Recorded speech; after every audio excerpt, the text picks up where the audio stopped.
On Overdrive today, we ride the new Yamaha R3 and MT-03 and pit the entry-level luxury SUVs from Audi and BMW against the other.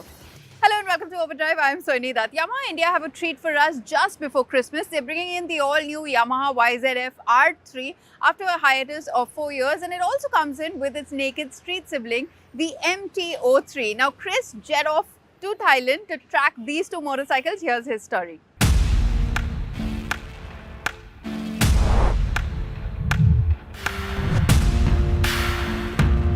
As you may already know, big news from Yamaha earlier on this year because they have told us that they're going to be bringing this motorcycle, the Yamaha R3, the fully fed sub 500 sports motorcycle, back to India after what feels like an eternity because the older model was taken off, I think, in 2020, and now 2024 will see the return of this lovely motorcycle back on Indian shores. Now, this motorcycle, the R3, has undergone a fair bit of change in the form of 37mm upside down fork up front. It has an all-new face, all new digital display, and it pretty much retains the same core mentality and the ideology in terms of engine, performance, and that entire amazing package that we came to love in the motorcycle before. But it gets better because Yamaha are also bringing another variation of this motorcycle to India, and that is this, the MT-03.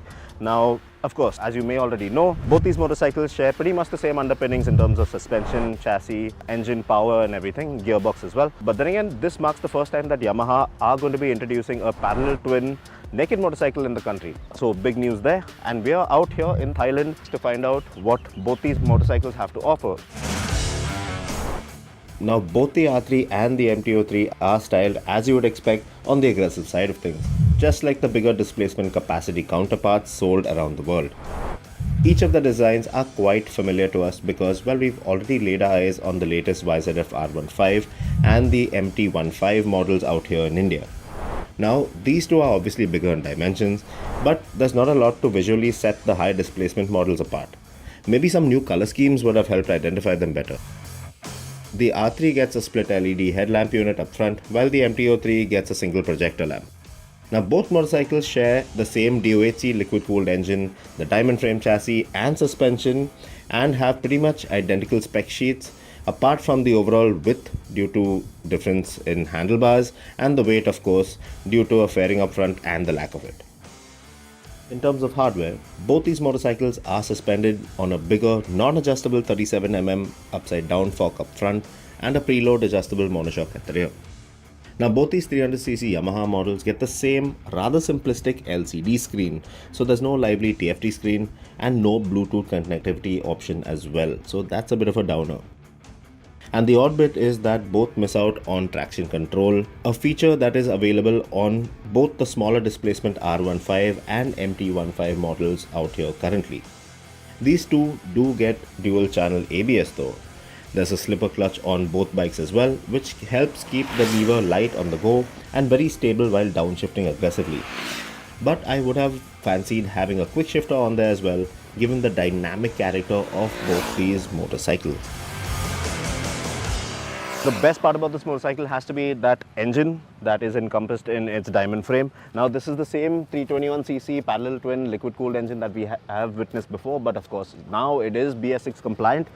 Still packs a good wallop, 42 PS of max power and around 29.5 Nm of max torque. All the power up in the power band, low down not so much so, but once you actually get there and you give it the beans, man, this thing really goes. You could easily be cruising at 80 kmph with the engine in limbo in 6th gear. And if you fancy jumping ahead of traffic in a hurry at this point, well, you'll definitely have to downshift. Otherwise, you'll have to be a little more calculative of your overtaking maneuvers.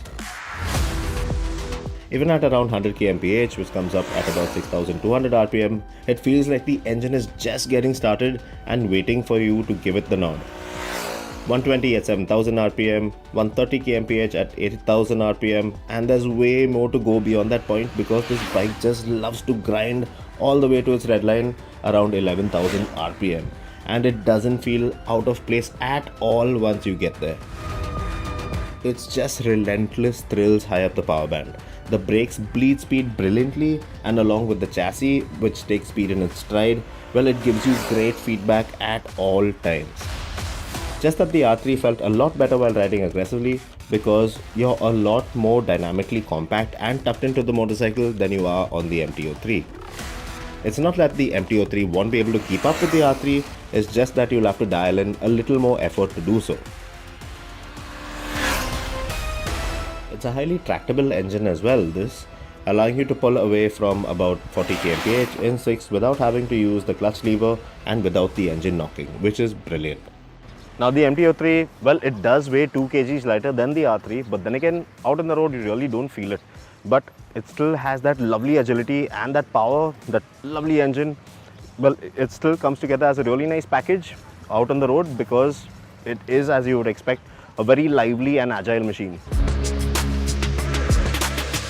When it comes to the R3 in terms of riding posture, well, yep, see, swinging your leg over the motorcycle, not a real task. And of course, this being a performance motorcycle, it will have some weight, your upper body weight on your palms, but it's not too aggressive. It won't have you in that overly committed pose, let's say. And of course, your feet are nicely tucked here. You won't feel out of place on track or on long tours down the highway. The difference between this motorcycle and the MTO3, of course, is the tank. Now, you don't have those huge tank shrouds, so you do get a better grip of the tank. You do sit a lot closer to the tank.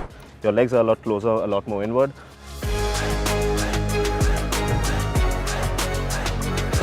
Alright, now getting astride the MTO3, well, as you can see, no real task there.